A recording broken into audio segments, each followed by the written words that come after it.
अस्सलाम वालेकुम दोस्तों, आज आपको बड़ी और अहम ब्रेकिंग न्यूज़ से आगाह करते चलें। कराची वालों के लिए बड़ा ख़तरा, महकमा मौसमियात की जानिब से नोटिफिकेशन जारी, जो आप लोगों के साथ शेयर करेंगे मुकम्मल डिटेल्स इसी 1 मिनट की वीडियो में। तो दोस्तों वीडियो पूरी देखिएगा, लेकिन वीडियो को आगे बढ़ाने से पहले एक रिक्वेस्ट मैं लाजमी करूँगा अपने देखने वालों से, अपने सुनने वालों से।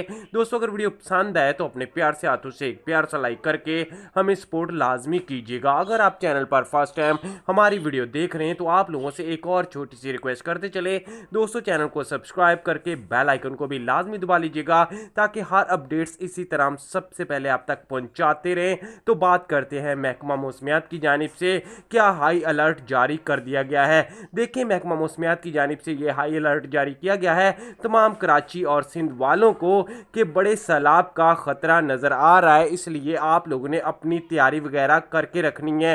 प्यारे दोस्तों, हमारा मकसद होता है आप तक सबसे पहले अपडेट्स पहुंचा देना।